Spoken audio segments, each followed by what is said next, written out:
So welcome for all those people. This is your first time at Speakeasy. Speakeasy is, we're going to put up our mission statement, and then you'll get to know who we are. We usually say our mission statement together. So there we go. Speakeasy, and if you want to join me, if you know it, and if you don't have to. I had somebody say to me the other day, and it's interesting because at Speakeasy, like, we really are trying to listen to spirit and what would be the optimal idea for community, because the old paradigm is not working, and that's why it's falling apart. And that's why we sit here and eye to eye, and that's why at the end of the talk we say, like, what do you think about it? Because in the seats there are teachers. There's teachers in every seat, and it's no longer, you know, the paradigm where there's the guy at the top and you get what you get and you don't get upset. We sit in a circle because we're all of us, each of us, necessary to hold the wisdom. So someone said to me last week, I don't like having to stand up and say that mission statement. So if I don't say it, is that okay? I'm like, I don't give a rat's ass if you look backwards and smoke a cigarette. I don't care what you do. You know, you don't have to do anything you don't want to do here. It's so funny, you know, because in the past, like, if you didn't toe the line, you were bad and guilty. And it's like, you know, we were pushed by pain and as opposed to being pulled by vision. And you know where the vision comes from? It comes from within. So each of us have this inner guidance, and we get to trust each other that you know exactly what to do. And you don't have to follow my script. If my script is helpful to you, great. But if you want to find your own script, if your script is helpful for me, great. But, you know, ultimately, we're human beings, and we're not designed to follow formulas and recipes. We're alive. You know, we're designed to follow truth and light, and those things don't need a recipe or a formula. So if your ears can hear, I hope you hear that and let that sink into your soul and give yourself permission to be authentic. And specifically with our conversation today, be authentic with our conversation. So we're going to take a moment to bless this time, and then what we do is we acknowledge the newcomers, and then we celebrate. If anybody has anything that they're celebrating, Course in Miracles says we've been given 1,000 reasons to celebrate, and we refuse them all. Not guilty, just a little. Okay, so take a moment to tuck our chin and bow our heads and just know that God is so good, that God is right here in love and light and peace and joy, that this divine is in each of us, moves in us, has us and holds us and knows us as we make our way to truth and light and peace and freedom. I give thanks for all the ways that we've been blessed. I give thanks for all the miraculous encounters that are going to go down today.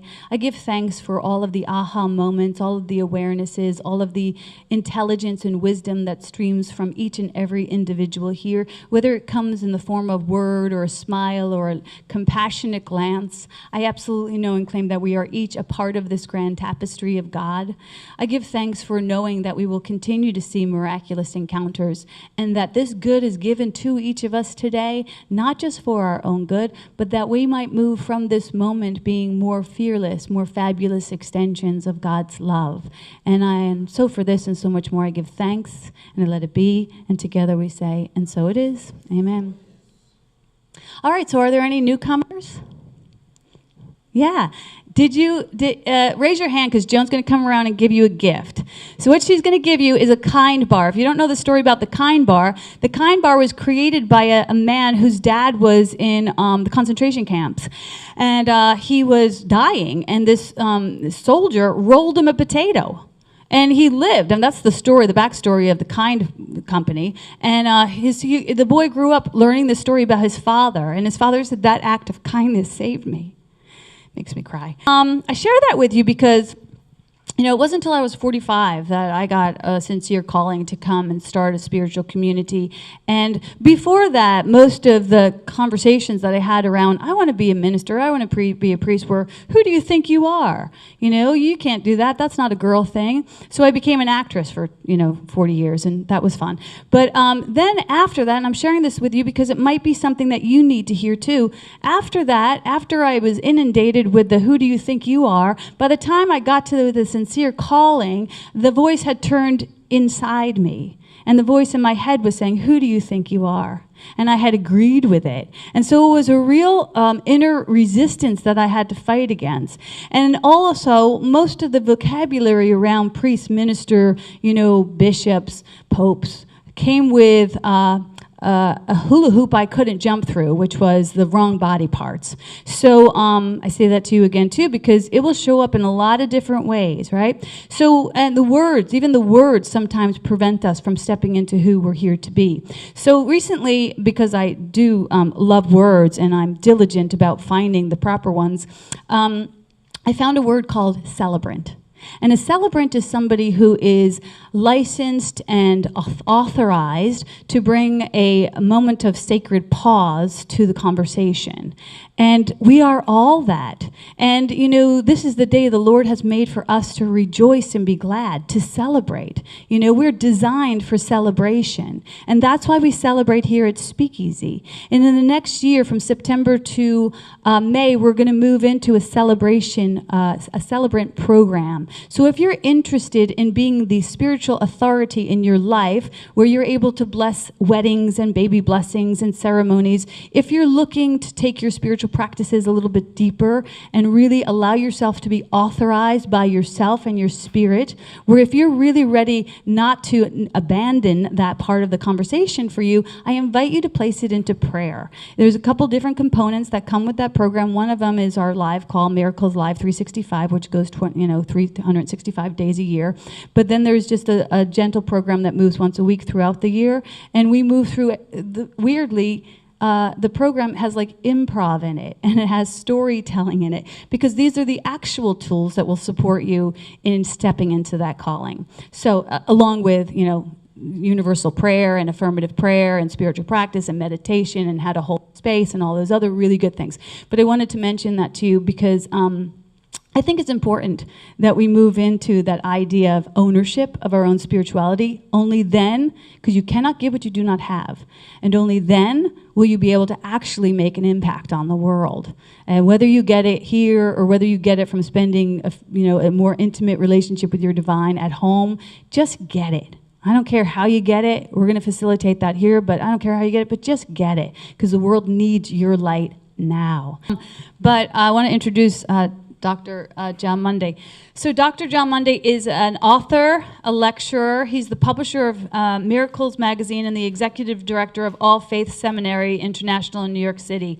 He's taught courses on philosophy, religion, psychology from 1967, I have a little dyslexia, to 2008. Oh my gosh. National treasure at the New School University and the State University of New York with a specialization in the history of mysticism. The author of 11 books, his newest, A Course in Mysticism and Miracles, was released this past March. His earlier book, Living A Course in Miracles, has been a perennial bestseller and now exists in 8 languages. Wow. And he has produced over 110 YouTube presentations on A Course in Miracles, including a chapter-by-chapter analysis of the entire text of the Course. I did not know that. I should have read this before I stood up here. That's fantastic. I got to go get my hands on that. Okay. And John met Dr. Helen Schuckman, the scribe of A Course in Miracles, in 1973. So that was before it was even published. Helen introduced John to the Course and served as his counselor till she became ill in 1980. He has also appeared on occasion as Dr. Jon Mundy, a stand-up philosopher comedian.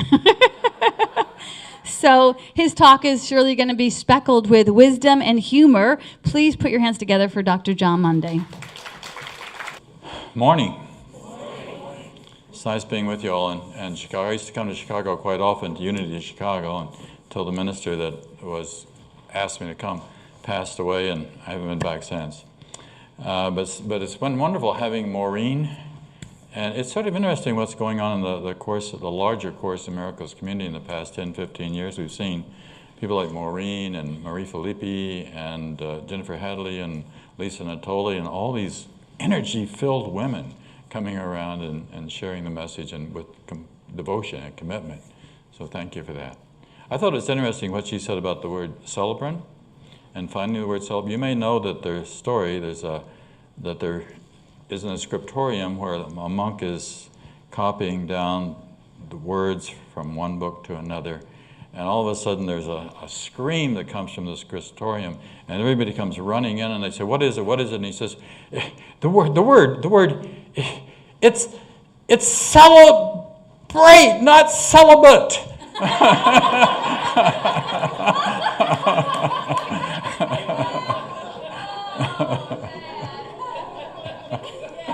Yeah, a little confusion there. So I think I have about 15 minutes, Maureen said, and there's no clock back there, so could be in trouble. We do have a workshop. At what time is it? I guess it says up there, isn't it? Oh, 11:30. The topic for this morning is I'm Nobody, Who Are You? And it concerns a very important concept in the Course in Miracles, which is called specialness. In fact, there's a line in the Course. I love really short lines from the Course. And early on in the Course it says, "Prepare you now for the undoing of what never was." Isn't that interesting? What never was. So this whole ego thing that we get caught in, we get trapped in, it's really a trap. It's what the Course would call the dreaming of the world. It's an illusion. There's a story about a minister of a large church who goes into the altar one day and he kneels down and he goes, "Lord, I'm nobody. I am so nobody." The associate pastor is walking by, sees him in there, hears what he says, goes in and kneels down next to him and says, "Lord, I too am nobody. I'm so nobody." And the custodian's walking by, he sees the two ministers in there, he goes down and kneels next to them and says, "Lord, I too am nobody. I'm so nobody." And the associate minister opens his eyes and sees the custodian beside him and taps the senior minister in the side and says, "Look who thinks he's nobody."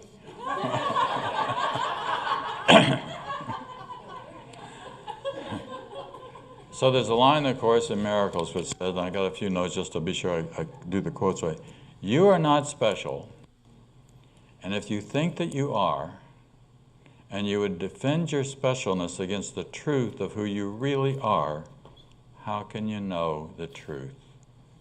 And one of the things that we do is we spend a great deal of time defending our specialness. You should see my DNA chart. Okay. Whatever it is, do I have a fancy car? Have letters before, forget about that doctor thing. Okay, that's the last time you're going to call me doctor, okay? All right? Because I guarantee you there are no doctors in heaven. What do you need a doctor in heaven for? Actually, there's a story about a guy who dies and he goes to heaven and he's talking to St. Peter at the pearly gates, and there's this little guy running around in a white jacket with a stethoscope around his neck, and the guy says, "Who's that little guy that's running around here? Is that a doctor?" And he says, No, that's God. He likes to play doctor."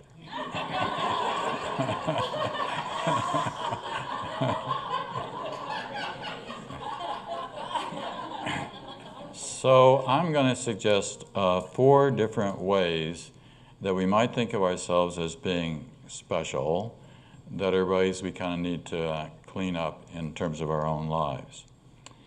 First, I want to read a quote from the Course in Miracles. It says, "The ego is a wrong-minded attempt to perceive yourself as you wish to be rather than as you are." That's a definition for the ego, right?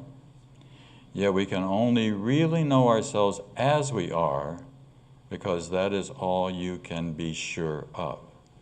So this ego thing that we tend to think that we are, that we tend to defend. I once asked Dr. Ken Wapnick, who was without doubt the leading spokesman for the Course in Miracles. Many of you know that Ken died kind of suddenly back in 2013 to our tremendous surprise at the age of only 71. But there was no doubt about Ken being the leading spokesman for the Course in Miracles. Why did he think that we got the Course in Miracles when we got it? Why did it come during the latter quarter of the 20th century? And he said he didn't know the answer to that for sure, but there was one thing he was sure of. It wasn't until after Freud that we could have gotten the Course. And the reason it took Freud to come first is because Freud understood this ego thing very well. He described it. Before Freud, other philosophers, not psychologists, philosophers, we're talking about Fichte, who was a philosopher in the 19th century, said, if the ego is the determiner of the world that we see, that sounds like the Course in Miracles, then shouldn't this be the main thing that philosophy, not psychology, studies? So there's a really easy way to date psychology. When it started, the first course that was ever taught on psychology was taught by William James at Harvard University in 1885. So it's really only been in existence for like 150 years or so, right? So as I said, I'm going to suggest 4 ways that we could think of ourselves as being special, all of which we would need to kind of clean out. What's it say on the first page of the Course? The purpose is to remove the blocks to the awareness of love's presence. So this is just removing a block to the awareness of love's presence. So the first way is going to be the most obvious way of all, and that's the way that we think of, the man on the block would understand, as being egotism, right? Some of you may know the works of Dr. David Hawkins, right, who passed a few years ago. Dr. David Hawkins says,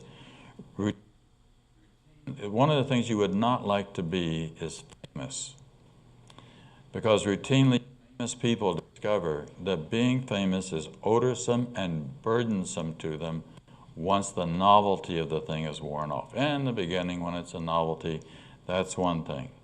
But then to try to have to live, you know, Elvis Presley, Nicole Smith, you can just keep running down the line. I heard Lady Gaga on television not long ago saying that the hardest part of being famous is, I want to get her quote exactly right, she says, I think there's nothing more isolating than being famous.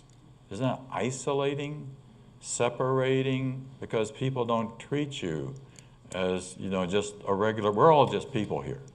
We're all just people here, we're regular people. And the idea that somebody, the whole idea of reverence, there's no reverence in heaven either, I guarantee you. There's no captains or lieutenants or, what would we need war-type people in heaven for, right? Those are just all fancy ways that we sort of dress up ourselves. I like the fact Ram Dass says, in most of our human relationships, we spend much of our time reassuring one another that the costume of our identity is on straight. Isn't that good? So, you wouldn't want to be famous. Famous people have very difficult lives. I was watching a show on Prince and what a difficult life Prince was. Very lonely. It's very lonely at the top.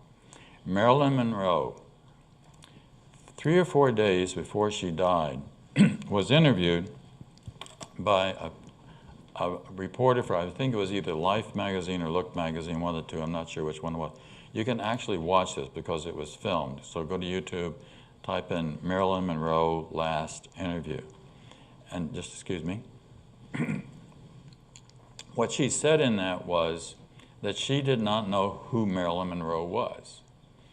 She says, I don't know who this is. It's Hollywood made this up. And she's crying.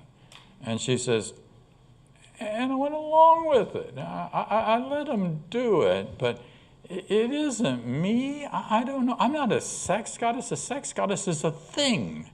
And I'm not a thing. I'm just Norma Jean. I mean, she's just crying her eyes out because she's so stressed. And the whole world went along with it. You know, the whole world supported it. Everybody, oh, that's Marilyn Monroe. That's something that's very, very, very special. But she's just normal Norma Jean, right? That's all that it is. So we got to watch out for that, even that tendency, that desire to put ourselves into that kind of position. We want to erase all the letters behind the names and the words that come before the names. And there's not even going to be a Jon Mundy in heaven. No, I mean that. because it's not like that. It's not, first of all, there's no body there, B-O-D-Y. And that's sort of a strange image that we would have. We give a name to a body, and then we think that the body is something that's special. Course says heaven is a place, not a condition.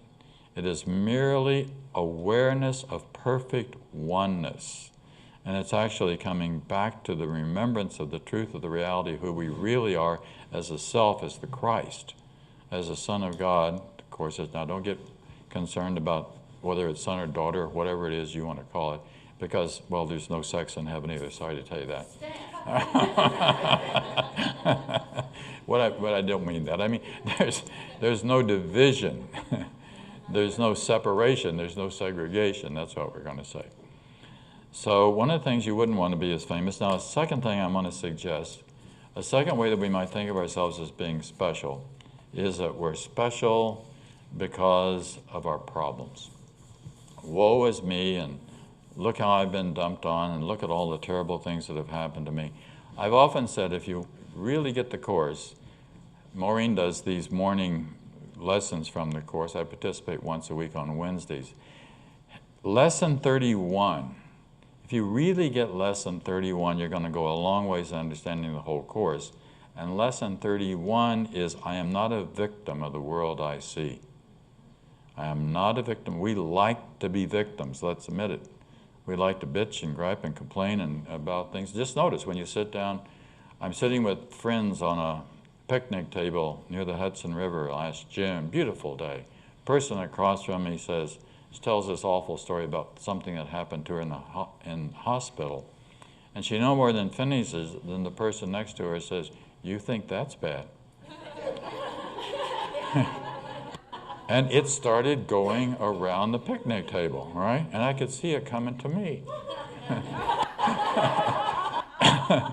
So I went to the men's room. You all know Hank Williams, not Hank Williams Jr., but Hank Williams, right? He was the first of the country western singers who really famous, and he wrote a number of #1 hits. He was on a radio show once, and the radio announcer says, Hank, you've had a number of #1 hits. Why do you think that's so? And he says, well, everybody feels good about feeling bad. Now, you're laughing because it's true, right? It's true. Everybody feels good about feeling bad. So here are some actual lines from country western songs. No, this is true. My wife ran off with my best friend, and I sure do miss him.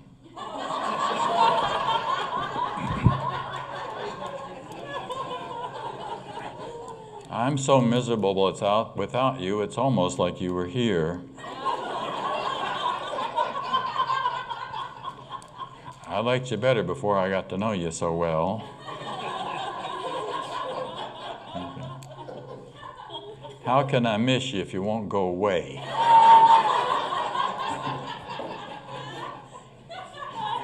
I keep forgetting I forgot about you. And if you don't leave me alone, I'll go find somebody who will. So the Course in Miracles says, the word beware, it's sort of interesting. Words appear a lot in the Course and words appear very seldom. I have a list of both of those, or words that never appear. That's sort of interesting too. The word beware, the Course consists of about 500,000 words, right?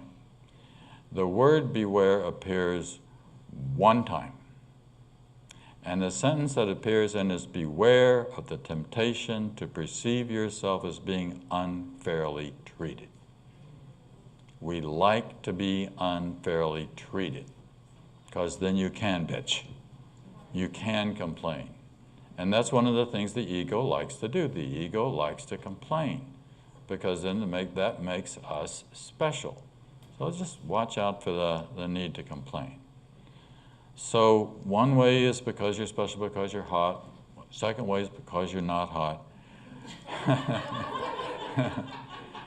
A third way we might think of is because of our opinions, because of our attitude, because of the superior way with which we see things, the judgments that we can throw out onto the world. So I like François René de Chateaubriand saying, he was one of the founders of Romanticism in French literature. You are not special just because you can see the world in an odious light, right? Or here's a couple more. Voltaire said, opinions have caused more trouble on this little earth than plagues and earthquakes. Now, you think about what it is that we fight over. Did some of you watch the series that was on PBS last October on the Vietnamese War? There was a Ken Burns special that was gone for 2 weeks, a couple hours every night. It was really, and my gosh, it was hard to watch that thing because, you know, we went across the Pacific Ocean. We killed 3.8 million Vietnamese and 58,000 American soldiers over what? An idea? An opinion that we were afraid of? We were afraid of this communism stuff. And what happened to communism? It just collapsed all by itself. It just fell apart. One of the things you have to understand about ego is that all egos have built-in implodes in them. They will implode. You don't have to push it. You don't have to force it. It's just going to collapse. We have to have free enterprise. That's people have got to be free. You know, we can't possibly have any, and people themselves know that, and they understand that. You can't force something on them. But here we had this insanity to think that we would kill that many people. I had 2 roommates in college, and they're both gone, right? At Vietnam, took them away. They tried to get me, but I was a minister. And I had a reverend in front of my name. And I was special, and I could prove it. Actually, I got a letter from him saying, we know you falsified your records. So I had the bishop, the district superintendent, and the lay leader all send letters, and I never heard from him again.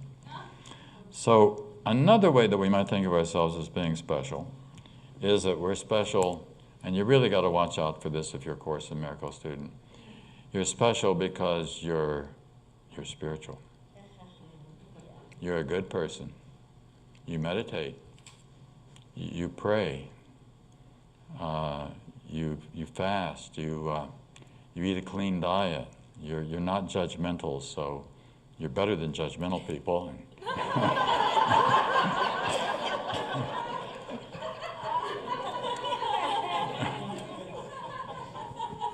There's a story about 4 Zen students who decide to go into silent meditation for a week together. And they sit down, and a couple of hours go by, and one of them says, I wonder if I remembered to turn off the stove. To which the second one says, you idiot, you have spoken. We had agreed not to speak. To which the third one says, and now what are you thinking about? You too have spoken. To which a fourth one says, I am the only one who's not spoken.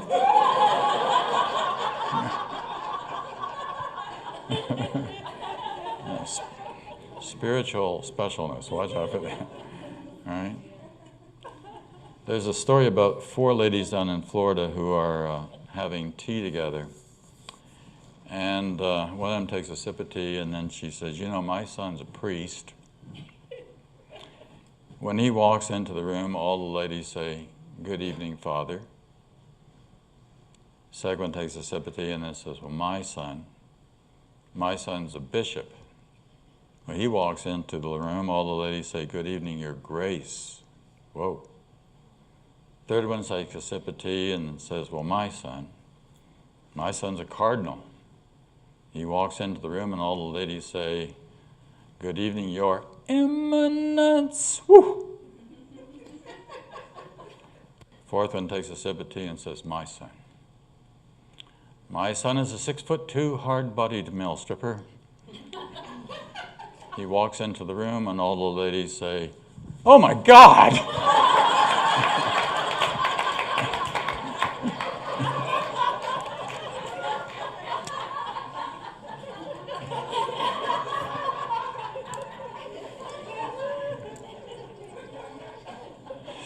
So we only have so much time, so let me now kind of switch over and talk about who you really are. So we're none of these things. All this specialness that we dress ourselves up in, whatever it may be, none of that. It's all going to disappear. It's all going to pass. You're not even a body. And there's a simple proof of that. In case you hadn't noticed, all bodies disappear. So we want to get down to the truth of the reality of who we are as spirit, as the mind that's really behind everything. And I really like, Emily Dickinson, some of the great poet, of course, poetess. One of her well-known poems goes like this. I'm nobody. Who are you? Are you nobody too? Then there's a pair of us, don't tell. They'd banish us, you know. How boring to be somebody. How public like a frog to say your name the whole day long to some admiring bog. So some of my favorite philosophers were the transcendentalists. I teach a course on transcendentalism at the New School. And here's a quote. This is a really good one. This is from Ralph Waldo Emerson. It's a description of a mystical experience in about 6 sentences. It's a perfect description of a mystical experience. Mysticism has always been my primary interest. That's how I met Helen and Bill. They came to a lecture I was giving on mysticism. Interestingly enough, it was here in Chicago. We only lived a few blocks from each other in New York City, but it was here in Chicago that we met. I'll tell that story this afternoon or some if you want. So this is Emerson. Standing on the bare ground, my head bathed in the blithe air, and uplifted into infinite space, all mean egotism vanishes. I become a transparent eyeball. I am nothing. I see all. The currents of universal being circulate through me. I am part and parcel of God. Isn't that a great description? That's a 6-sentence description of a mystical experience. Now, how did he get to be part and parcel of God? What was in the middle of that? What came first? I am nothing. I see all. The Course in Miracles is really a process of cleansing the mind. It says in the beginning of the Course, the 50 Miracles Principles, principle number 7, is the only one that says something really clear about what has to happen in order for miracles to occur. And principle number 7 is miracles are everyone's right, but purification is necessary first. So first we want to clean out the specialness. First we want to clean, the Course says the major problem we all have is the authority problem. This is the biggest problem. The biggest problem is we say to God, thank you very much, God, I'd rather do it myself. And God says, fine, go ahead. I mean, God, you have free will, I can't stop you. That's what the prodigal son story is. If you look at that story, the prodigal son comes, asks for his inheritance. The second line isn't, the father says, look, let's talk this over a bit. Is this really a good idea? You're going off like this. The next line is, and the father divided up his property and gave it to him, knowing that he would eventually implode, there would be a crash and burn, just as there is. It's interesting when the crash and burn happens. He's down at the pit eating corn with the pigs. You ever been there? And he has a revelatory experience. The exact line is, and when he came to himself, capital S, And when he came to himself, he said, I will go home. I will say to Father, Father, I've sinned against you before heaven. I'm not worthy to be called your son. Make me one of your hired servants. Even your hired servants have better than I do now. It's interesting how that ends, the last part of that. It's interesting, again, what the Father doesn't say. At the very end, the Father sees him coming from a great distance, and he runs to him, and he falls on him, and he throws his arms around him, and he says to his, get a gold ring and put it on his finger, get some sandals, put them on his feet, get a cloak, put it on him, called in the musicians, kill the fatted calf, we're going to have a party. My son was lost, he's been found, he was dead, he's come back to life again. The Course is really about, I'll talk about this afternoon, maybe. It's really about coming back to life again. Every religion in the world defines God as love. The Course also says at one point, God is life. And life is in the mind and of the mind, right? It's not the body that gives us life. It's the spirit. It's in the word spirit. In German, it's Geist, and the word mind is Geist. In French, it's Esprit. The word mind is Esprit. It's the same word. In Dutch, it's Geest. Geest means spirit. Geest means mind. It's the same thing. See, the biggest problem we have, the huge problem, is that we are so identified with the outside world. We see we're outwardly oriented. We see the fancy car, the whatever it is, the fancy dress, whatever it is. That's not what's real. Because those are all going to disappear. Everything disappears. What's eternal cannot disappear. Love cannot disappear. Just one or two more quotes, because I know my time must be up. And I will close and we'll share again a little bit later. I want to share one quote in particular. This is from Angelus Silesius, who was a 16th century priest, physician, poet. And it goes like this. God, whose love is everywhere, can't come to visit unless you're not there. Isn't that good? God, whose love is everywhere, can't come to visit unless we are so there. We are so into our heads, we're so into worrying and thinking about all the problems that all of that, it's like static. Eckhart Tolle calls it self-talk, right? All that self-talk that's going on is keeping us from being able to become. Here's a basic difference between a mystic and a regular person.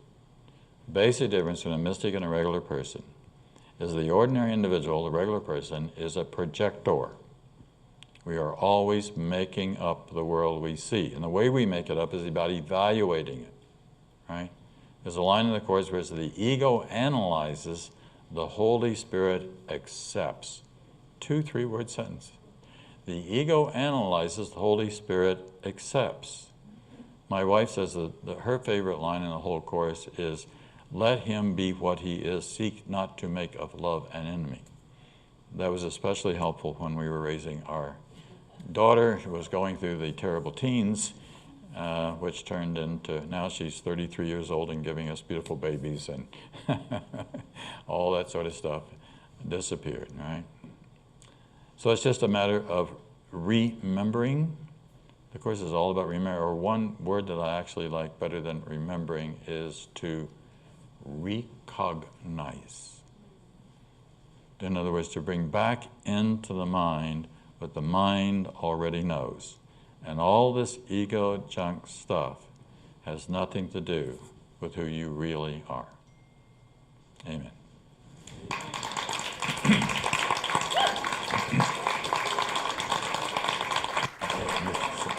Stay there. Oh, do I stay up there? Oh, well, thank you.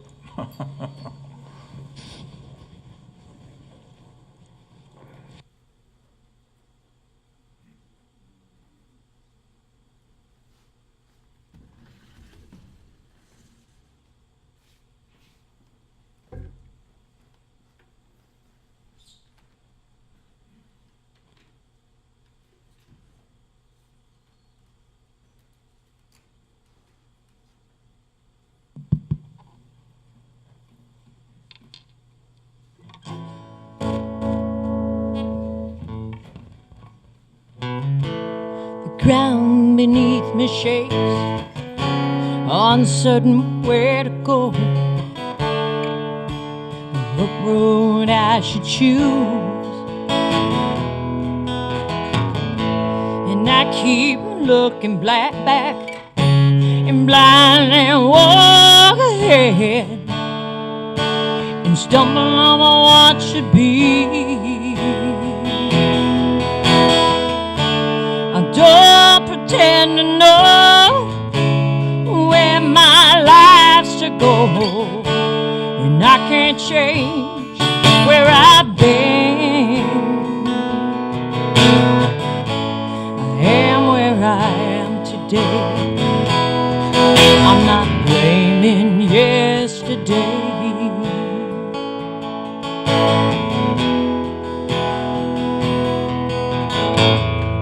I learned my lessons hard. I heard a lot of told you so, neck deep in misery. And I've been good and I've been bad. I've done a lot of shameful things I wish I could deny. I don't pretend to be more than what you see, and I can't change who I've been. No, no, no, no, I am who I am today. I'm not blaming yesterday.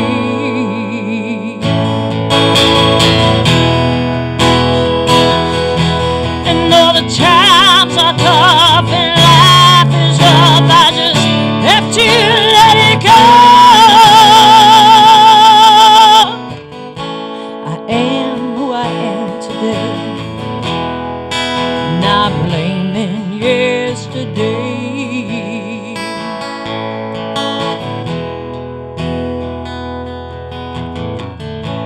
I search inside myself, I try to get a close-up view of who I'm supposed to be. But the more I look, the more it seems what's right in front of me is so far from my reach. No, the time's been tough and life's been rough, I just have to let it go. I am who I am today. I'm not blaming yesterday. Oh no,